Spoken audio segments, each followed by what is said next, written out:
2569ขึ้น3ค่ำเดือน8เหนือนะครับเป็นอยู่ในช่วงปีเมืองอยู่เนาะนะครับคนของว่ากำลังหลายท่านนะครับกำลังไปดำหัวนะครับวันเสาร์วันอาทิตย์เนาะดำหัวกันหลายที่หลายต่างที่วันไหลของบ้านเฮา บ้านเฮาครับอันนี้เอาพูดมาวันไหล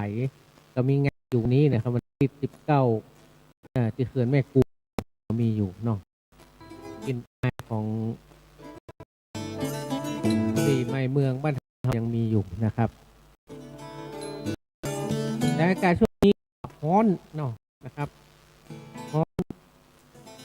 เมืองนี้ยังมาตกนะครับสำหรับนอกก็เริ่มตกของนะครับอายุฤดูร้อนก็เริ่มเข้ามาของละเนอนะครับจะมีบะตกนะครับมากำเกิดถึงบะเฮฟนะก็จะไปลมก็บะเฮฟนักกันแล้วกันตกแบบงามๆขึ้นร้อนหายไม่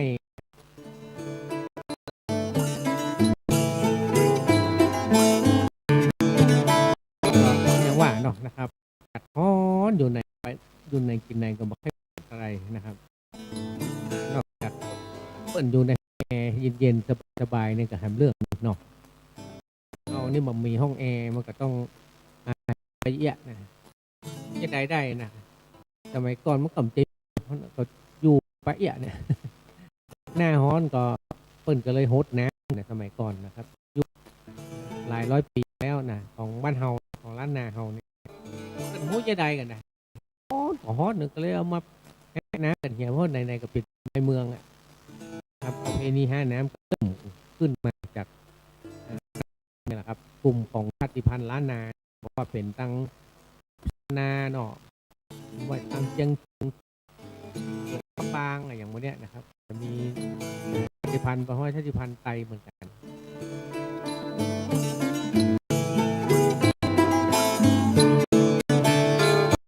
นะครับก็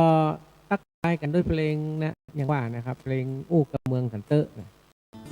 มาเดียวคนอู้กับเมืองกันนะครับก็เลยมาเอาว่ารณรงค์กันกับเมืองมาเปิดให้ฟังในเพลงแรกนะครับอย่างว่านะครับตัวเมืองก็หายไปละนะครับเดียวก็อยู่ตัวเมืองก็อยู่ในส่วนใหญ่ก็อยู่ในวัดในวาเนาะคำตัวเมืองฮัดกันเพื่ออ่านคำเมืองได้ตอนทั่วไปนี่ก็มีแต่ไหนนะครับมีปลายนะแต่ว่าเราอ่อนประเด็นนี่ผมอ่านได้ละกะงะบอกใครได้ละบอกใครมีแล้วครับแต่ตั้ง12 ปันนาตั้งตะปุ่นปึกก็ยังมีอยู่นะครับกะงะเพราะว่าเนียงมาได้บอกให้หมดเพราะว่าตัวเขียนมันเหมือนกันตั้ง12 ปันนายังสูงจำนวนนะครับตัวเมืองมันใกล้เคียงกันหมดอะครับมันก็ยังรักษาได้อยู่นะแต่งเฮานี่มันหมดไปละร้อยไปละนะครับใกล้หมดละเดือนสักนี่ก็ฮะเหมือนกันกับเสื้อมอห้อมเดี๋ยวก็หายไปอันนี้เสื้อมอห้อมแต่มันมาทีหลังคือมันเป็นแต่เราจะประจำพื้นเมืองเขาก็เป็นสิ้นเป็นเนี่ยกันแต่เสื้อมอห้อมมาทีหลังที่มันยังก็ใกล้เคียงกันเนาะเสื้อผ้าลายดอกไปแล้วนะครับ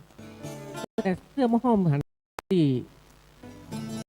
งานไม่กำตองอยู่นะเข้าท่าอยู่นะครับทำไม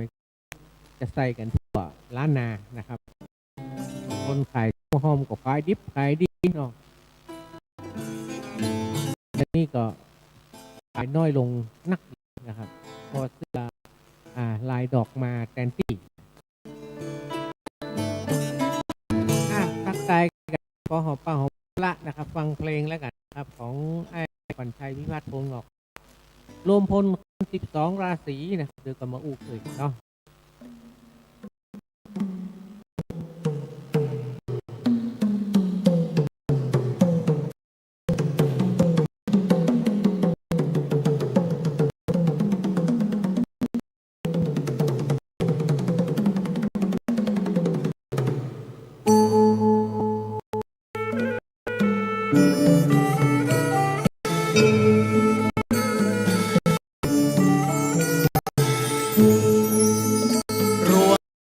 คน12 ราศีพระธาตุ12 ทีมในเมืองแห่มารวมกันที่พระธาตุจอแห่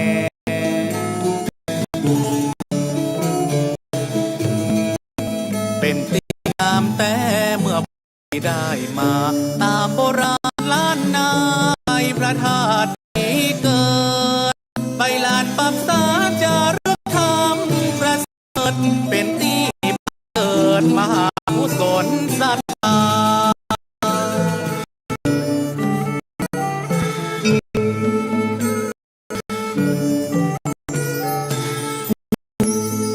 ที่ชวดนาโนนันนาสักการะปูจาพระธาตุองค์คำพุทธทองมีน้ำสีวาสลีตอง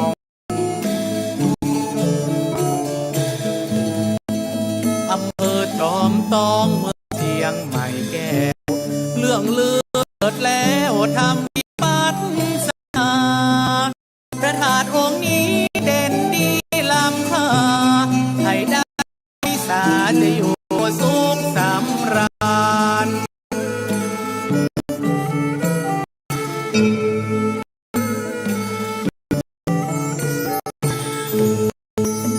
ปีภูนามัวกล่าวขานสักการะสาสารพระธาตุองค์น้ำยิ่งใหญ่งามลำปางหลวงแห่งเวียงละก่อนใจ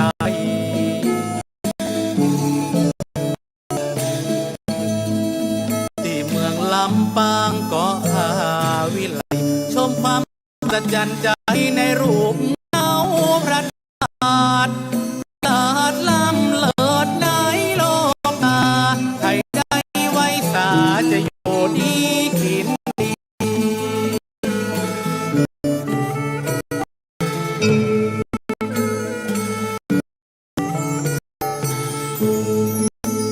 ปีผ่านน้ำเสือแน่แต่พระธาตุจอแห่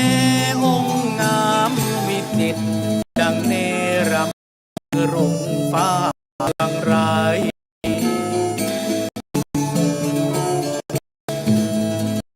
เมืองแปกโอสายไทยได้มาจากสมอุราปรารถนาทุกสิ่งหลวงพ่อเจ้าพระเจ้าตั้งใจเป็นมิ่งเป็นบุญยิ่งแล้วเจิญแขกแก้วมาเมือง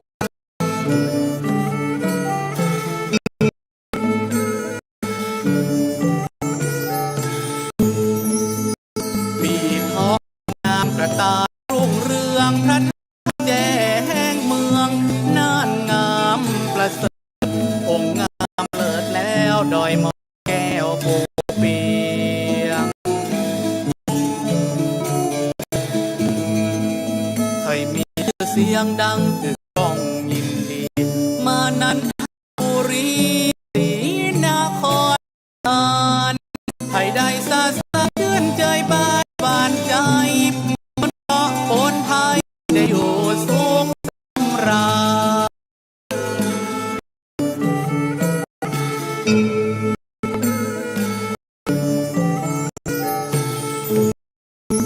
ปีมะโรงไอเล่าขานราชพระสิงห์สถานเวียงพิงเชียงใหม่เป็นที่สถิตพระสิงห์คำรวมใจ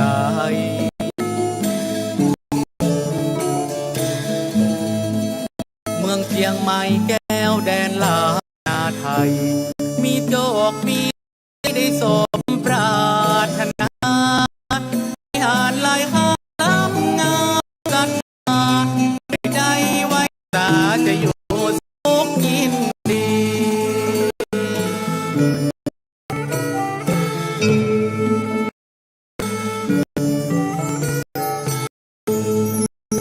ปีมาเสงนามมุนไปเป็นสีน้อมไว้ดีที่พุทธังไทยชมพูทวีปนั้นประเทศเดียพุทธา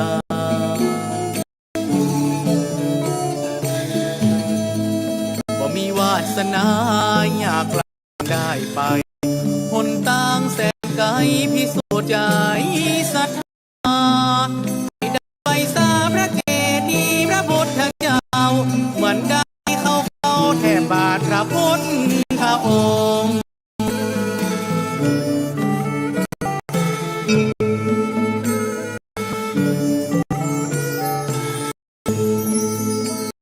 มาเมียนามา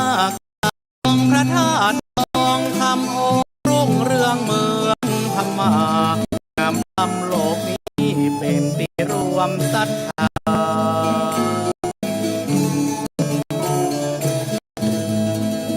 ชเวดากองลือนามเลิศฟ้ามหาเจ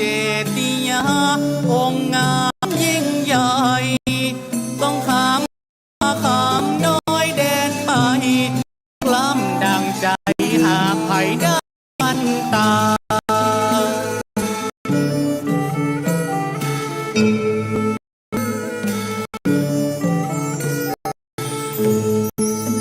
ปีมาแม่แพ้ไว้สาติดไว้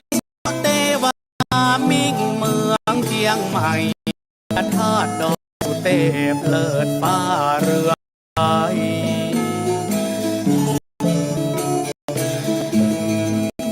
พระเจ้ากือนาศรัทธากราบไปสร้างแต่งไว้ล้านล้านนาให้ได้ไว้จักเป็นผู้หญิงแล้วจิตใจแก้วกาดแก้วของไทย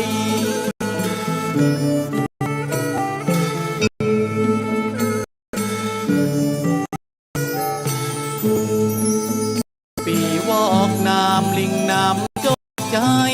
ไปไว้ไปสาพระธาตุยิ่งใหญ่จากล้านนานี้ก็แสนตีหาย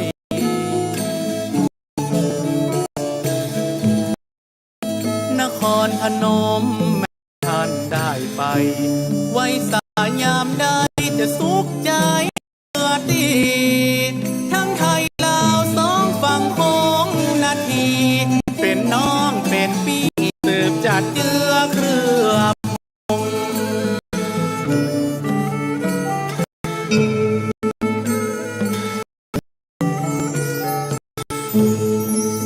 ปีรากานามกายมั่นคงไปน้อมกราบลงพระธาตุทะลิอุ่นใจเมืองลำพูนไซถิ่นจำมาเตวี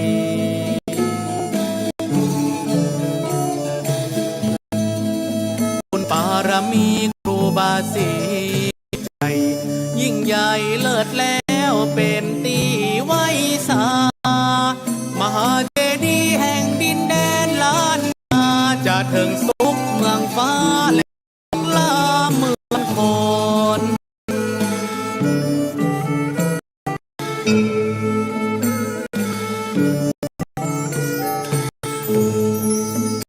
มี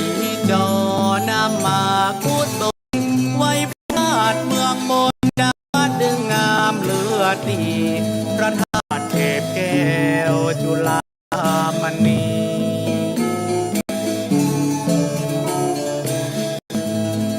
เป็นอินตาหุ่นฟ้าได้อาภิวันพร้อมหมู่เทวดาพระอินทร์แควนเห็นไว้เมืองธรรมา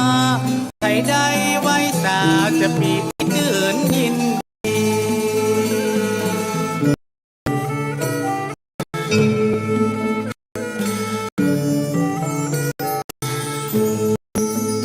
ปีบุญนำจ้างเป็นสี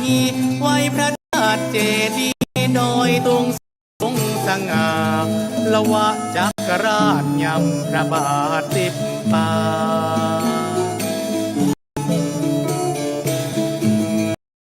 เสด็จจากฟ้ามาสร้างแผงเมืองการกรุงหุ่งเฮืองโยนกยังแสนล้านนาให้ได้ไว้สาพระเจดียาเชียงภูจะอยู่สุขีในโลกลาจมปู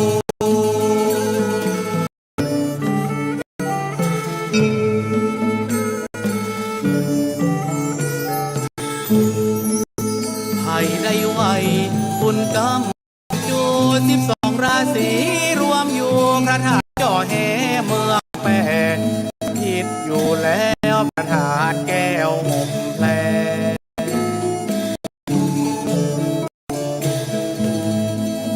ดุจไปไว้มาแน่ทุกถิ่นอารามในโลกลาเมืองคน12 ราศีหมู่เฮานี้รวมคนมาสู่สถานพระธาตุเจ้าจอแ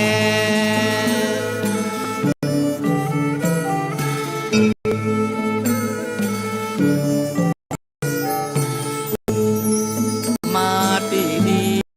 ยวตีแต่พระธาตุจ่อแหอารามหลวงยิ่งใหญ่รวม12 ราศีพระธาตุเจดีย์รุ่งเรืองราย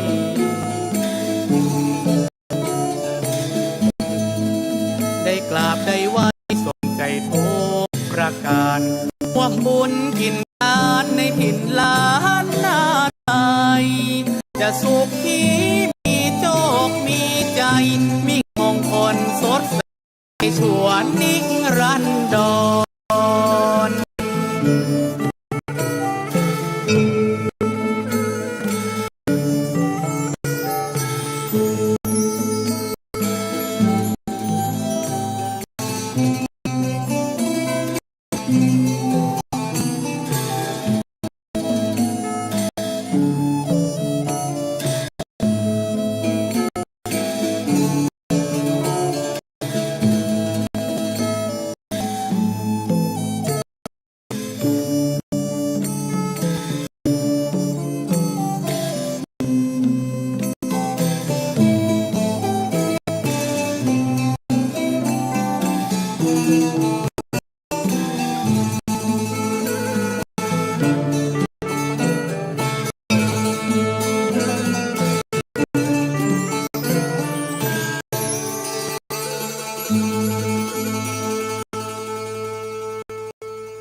ผ่านไปเรียบร้อยแล้วนะครับเพลงรวมพลคน12 ราศีนะครับของไอ้ขวัญชัยพิพันธ์พงศ์ออกอัดเนาะก็ในไปราศีในพ้องนะครับก็ฟังเอาเนอะนะมาอู้ถึงปรัชญาคิดนี่นะเป็นว่า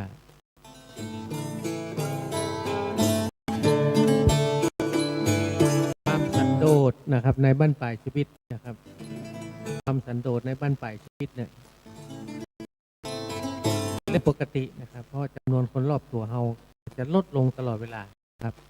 ไม่นะครับบอกว่าพ่อรุ่นแม่รุ่นปู่รุ่นตารุ่นยายส่วนใหญ่ก็เริ่มหนีหายไปหมดนะครับนี่เป็นเรื่องเนอะนะทุกคนต้องเข้าใจนะครับคนเราเมื่ออายุหนักขึ้นความสันโดษในชีวิตบั้นปลายชีวิตจะมีเรื่อยๆนะครับเพราะคนรุ่นใหญ่ๆรุ่นพ่อรุ่นแม่รุ่นตาปู่ย่าตายายอุ้ยรุ่นอุ้ยเนาะหายหมดนะครับคนในวัยเดียวกันก็เริ่มหายไปพ้องเหมือนกันก็จะเริ่มพบปัญหาในดูแลตัวเก่านะไปมาหาสู่กันบ่ค่อยมีละนะครับมีกันน้อยลงคนรุ่นหลังรุ่นลูกรุ่นหลานที่กับชีวิตการทำงานนะกับความเป็นอยู่ของเขาเนาะมันก็จะเริ่มหายจากเหมือนกันเนาะเพราะว่าผู้ชีวิตของเขาเหมือนกันนะครับบางเชื่อเขาก็จะเริ่มเท่าเริ่มแก่กันไปติดด้วยก็แยกย้ายกันไปนะแยกย้ายก็คือการจากกันไปเนาะเพราะว่าเป็นเรื่องปกติเพราะว่าจากเป็นจากตายนะครับเพราะฉะนั้นเนี่ยคือเรื่องปกติของชีวิตนะครับเราถูกละไว้ในกับเวลาที่ว่าคนเดียวก็ได้นะครับเพราะฉะนั้นการเรียนรู้ที่อยู่คนเดียวขึ้นได้เนี่ยต้องยอมให้เหมือนกับการสันโดษในบั้นปลายชีวิตของการของเรานะครับที่จะต้องเกิดขึ้นแน่นอนนะครับอันนี้เป็นเรื่องปกติต้องเข้าใจในเรื่องของการยุนักการสันโดษในบั้นปลายนี่แหละครับถ้าเขาก็จะอยู่กับมันได้ตลอดเวลาแต่เป็นว่าสังคมจะคือความสำคัญเขาลงนะครับน้อยลงเรื่อยๆนะครับเพราะว่าในอดีตเขาจะเกิดยิ่งใหญ่ขนาดไหนมี เสียงมาขนาดไหนก็ตามนะครับ ความแก่ความเฒ่ามันจะเปลี่ยนเขาไปคนเดียวเนาะกลายเป็นคนเฒ่าแล้วเป็นคนเฒ่ามันยิงใจนะครับก็เป็นคนธรรมดาคนหนึ่งนะครับว่าคุณมียศใหญ่ยศโตขนาดไหนเมื่อเฒ่ามาเกษียณมามันก็เหมือนคนเฒ่าคนหนึ่งพอสปอตไลท์มันจะมาฉายที่เฮาละนะครับพอเฮาจะอยู่ห้องเล็กๆหรือว่าบ้านน้อยๆของเฮาคนเดียวเนาะเนี่ยนะครับก็ต้องเฮียนหูแล้วก็ยอมรับมันแล้วก็ยินดีกับรูปภาพที่อยู่ตรงหน้านะครับที่อยู่ตรงหน้าเขาก็ต้องยินดีปราศจากการอิจฉาริษยาและขับแค้นใจใดๆทั้งสิ้นนะครับนี่ก็ว่าอันเนาะเพราะว่าถนนเส้นทางชีวิตที่เหลืออยู่ก็เต็มไปด้วยอันตรายต่างๆนะครับเพราะว่าเป็นอย่างนั้นพอคนเฒ่าเนาะต่อไปตั้งหน้าเนี่ยอายุ60ขึ้นไปเนี่ยนะครับมันก็จะมีโรคภัยไข้เจ็บนะครับพร้อมที่จะเกิดขึ้นตลอดเวลานะครับว่าเป็นอะไรอย่างเนาะเรื่องราวต่างๆที่มันเป็นพวกนี้แหละครับสปะโลกเนี่ยมันอยู่ในตัวเฮามันก็จะพร้อมจะปะทุขึ้นมาโดยที่บอกกันก็มีเนาะเพราะฉะนั้นเนี่ยเราจะต้องเข้าใจสิ่งที่เรื่องวันนี้เราต้องเรียนรู้กับความเจ็บป่วยนะครับพออายุหนักแล้วนะครับอายุการยอมรับในการดำเนินชีวิตด้วยกุศโลบายคือมีจิตใจและจะเป็นการคิดบวกเนอะครับพออายุหนักแล้วมันต้องไปยั้งสนใจจำมันเตอะเนี่ยอย่างน้อยก็คิดบวกกับไว้นะครับเครียดนะแล้วก็ออกกำลังกายสม่ำเสมอวันละ30เดินวันละ30 ถึง 45 นาทีพวกงานให้ถูกสุขลักษณะพักผ่อนให้เพียงพอเท่านั้นนะครับต้องสบายใจได้แล้วเพราะว่าอายุ60ขึ้นไปแล้วมันถึงเราต้องหยุดนิ่งในชีวิตของตัวเราได้เยอะนักขึ้นแล้วเราก็ต้องมาฮักใจฮักตัวเรานะครับคนรอบข้างเขาก็หายไปเป็นเรื่องปกติเนาะ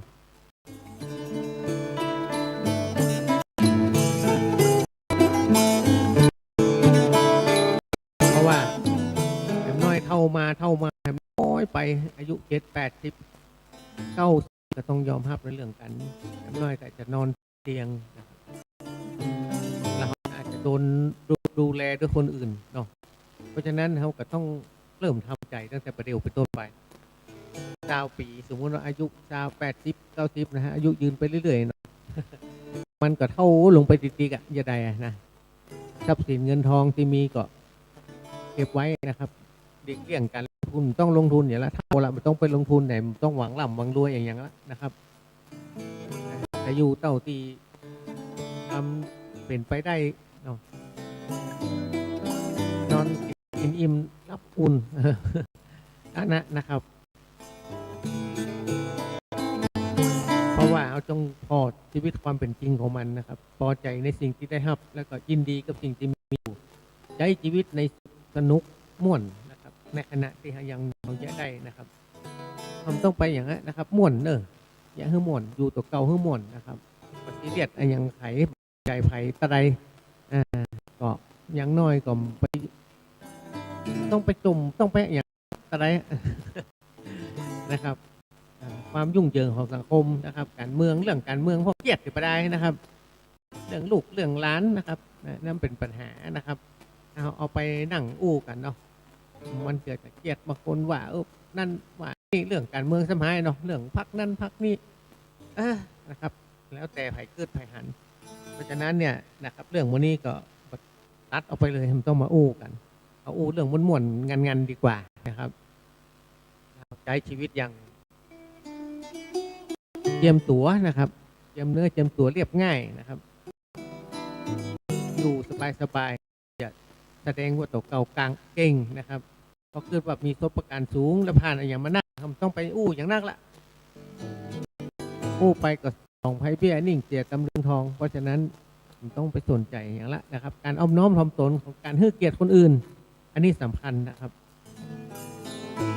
เราก็ให้เกียรตินะครับเพราะฉะนั้นเราส่วนหนึ่งของธรรมชาติเอาเป็นส่วนหนึ่งของธรรมชาติควรรู้จักการปล่อยวางและใช้ชีวิตเหลืออย่างสงบสุขุมและก็พอเพียงต่อกับการเป็นผู้สูงวัยหรือ ปุ่นเท่านี่แหละครับนั่นแหละนะครับ อยู่คือมีความสุขคือม่วนเนาะฟังเพลงกับเมืองเย็นๆสัก4ผลงานเพลงนะครับเพลงเสมอฟ้าแดนดอยนะครับของไอ้ตุ๋ยเบญโจสวรรค์แม่ปิงของวงซึงหลวงไอ้นาฏติสารเพลงบนดอยนะครับแล้วก็แห่งเพลงครับคำลาดยพรโอ้ฟ้าลานนาครับ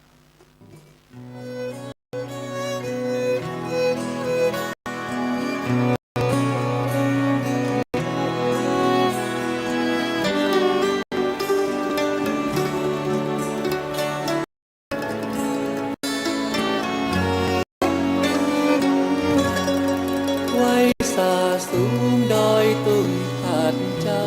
ศักดิ์สิทธิ์แต่เก่าเกินเมินนานข้าขอนอบไปกราบกรานช่วยดลบันดาลหัวใจข้าเจ้าต่ำต้อยดอยวาสนาบุญบ่ป้าเป็นลาเล่าหายเกยเคียงอยู่ลูลาเดียวได้นี่ลิหายใจข้าบอกคืนองค์ท่าเจ้าเจ็ดเก้านางนอนบ่ฟื้นหักแต่แม่บ่ได้คืนก็อยากคืนลับหายก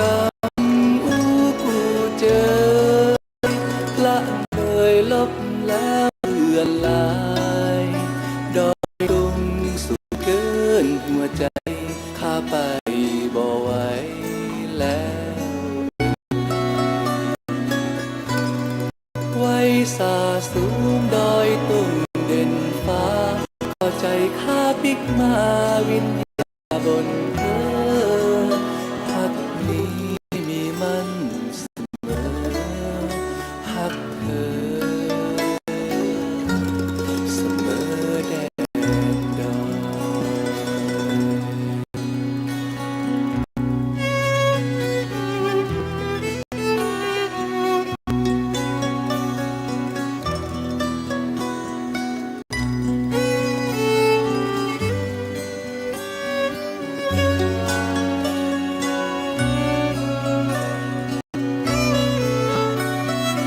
องค์ท่า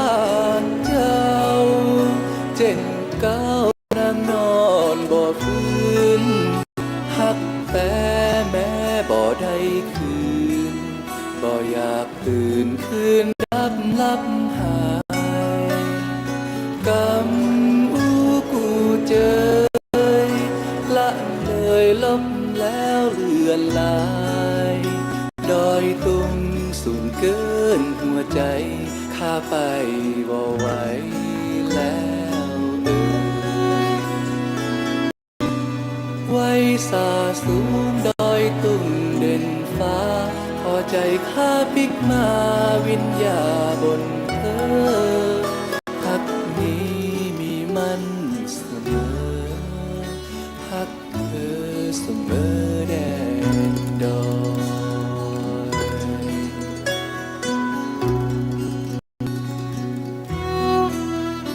หักนี้มีมันเสมอหักเธอเสมอฟ้าแดนดอย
ใจข้าเจ้าขอเอ่ยว่าฮักแม่ปิง แม่หญิงสาวน้อยบ้านดอยป่าดงมะลิแสนคมตาคมสมหญิงอยากฝากใจไว้เป็นผู้แอบอิงพ่อแม่ระมิงช่วยดลหันใจ ป่อชายบ่าวน้อยอู้แซวบ่ละจังลืมสัญญามาแอวแล้วก็ไป ถ้าใจฮักจริงบ่ลวงหลอกไผน้องขอไว้พิจารณา สองเฮาคู่กันแม่ปิงขอเฮือสิ่งสมหาธนามีสุขเพียบพร้อมเหมือนเดือนคู่ฟ้าเหมือนดังล้านนาคู่สายแม่ปิง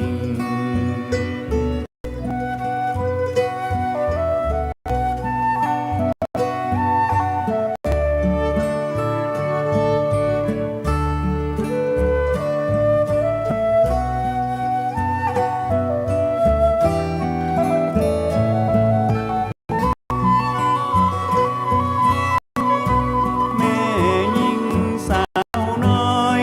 บ้านดอยป่าดงมะลิแสนคมตาคมสมหญิงอยากฝากใจไว้เป็นผู้แอบอิงพ่อแม่ระมิงช่วยดลหันใจ ป่อชายบ่าวน้อยอู้แซวบ่ละจังลืมสัญญามาแอวแล้วไป ถ้าใจฮักจริงบ่ลวงหลอกไผน้องขอฮักไว้พิจารณา สองเฮาคู่กัน สวรรค์แม่ปิง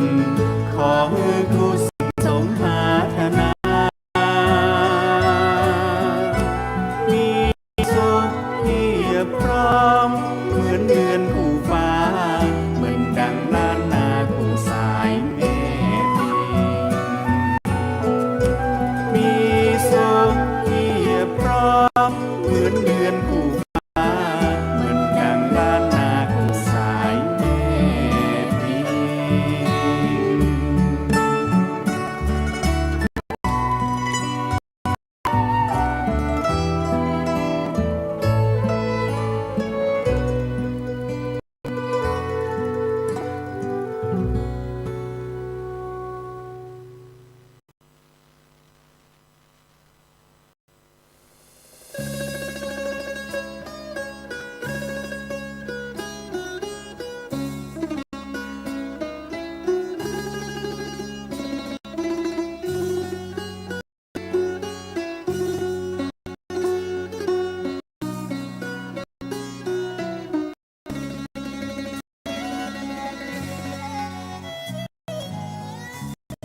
เมฆลอยบนฟ้ามีนกการ่อนบินปลูกผักหากินดินรนไม่ถอยอยู่ตามประสานนาป่าดอย มีสายน้ำน้อยๆไหลรินให้ชื่นใจ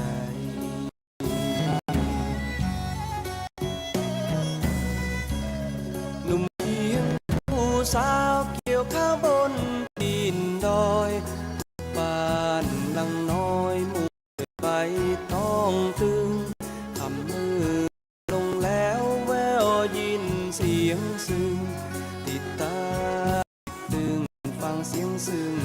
หวนใจ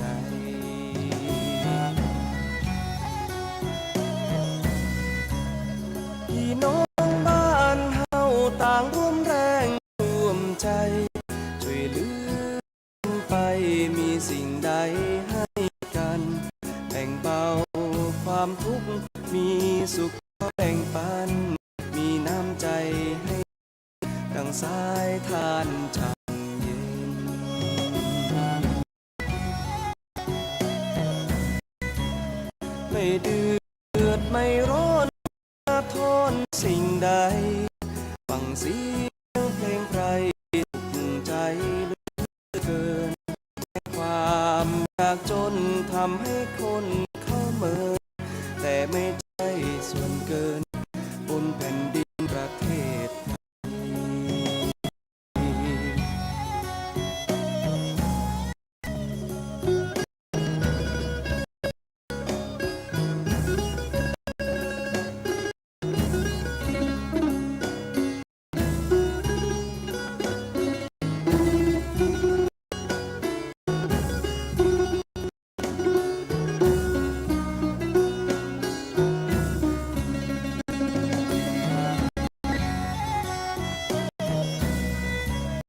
พี่น้องบ้านเฮาต่างร่วมแรงร่วมใจไปเหลือกันไปมีสิ่งใดให้กันแบ่งเบา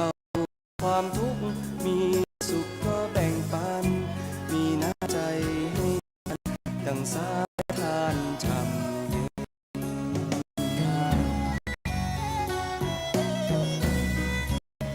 ไม่เดือดไม่ร้อน ทนสิ่งใดฟังเสียงเพลงไพรสุขใจเหลือเกินแม้ความยากจนให้คนเขาเมินแต่ไม่ใช่ส่วนเกินบนแผ่นดินประเทศไทยแม้ความยากจนทำให้คนเขาเมินแต่ไม่ใช่ส่วนเกินบนแผ่นดินประเทศไทย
ไปเรียบร้อยนะครับ4ผลงานเพลง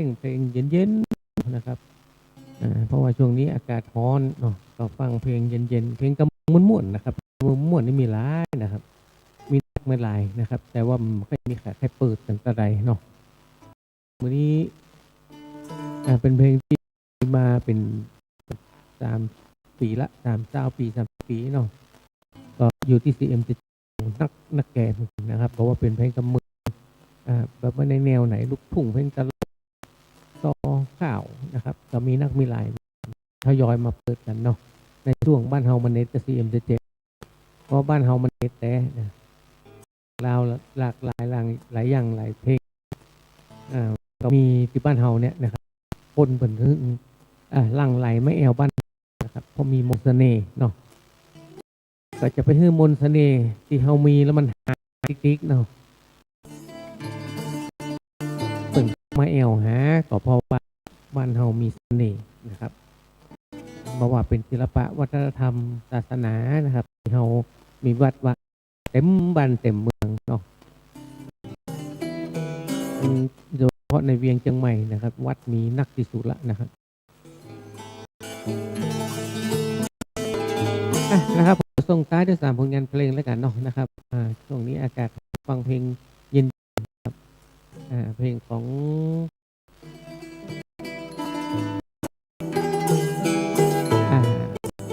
ในชุดรักยังดาวเพลงติดจุบัดเจียงดาวนะครับเพลงครับของไอ้ทวินสุวรรณเพลงเจียงดาวและวงไม้มือกาพินครับ3ผลเพลงครับแล้วก็ปะใหม่วันศุกร์หน้าเนาะนะครับวันนี้โชคดีมีใจเป็นของผู้ท่านครับ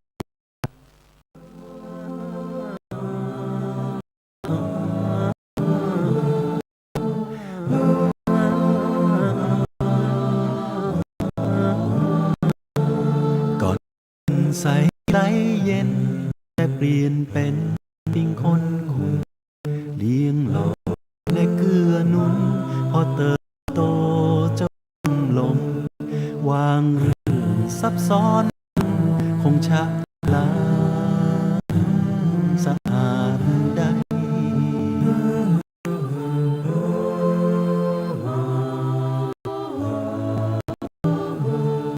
ฮอนแหงและว่าวุ่นข้าคืนของคุณบอกใดต่างยุคซับสมัยต่างไว้อารมณ์ยินเสียงกับแม่วอนสะท้อนย้อนฟังโอ้โอ้ลูกเอ้ยแม่เอ้ยกูของมีดพากลางโอ้จกเอาหัวใจใส่แตนตัวเจ้าได้ให้หอ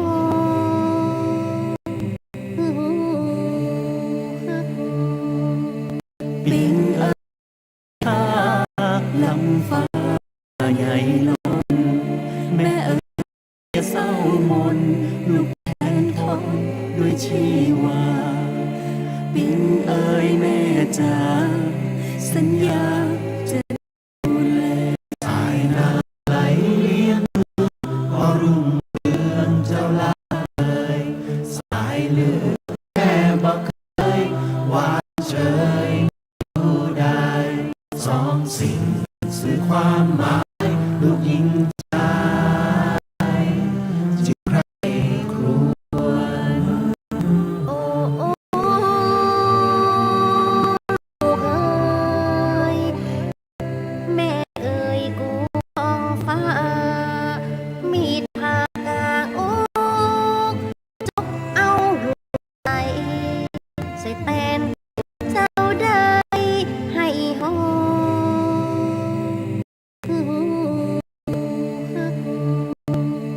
ปิงเอ้ยแม่ข้า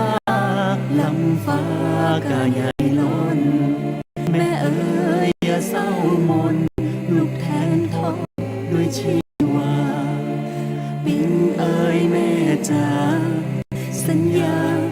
จะดูแลปิงเอ้ยแม่ข้าลำฟ้ากะใหญ่ล้นแม่เอ๋ย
ที่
หวานใจเล่าเฮาใจแม่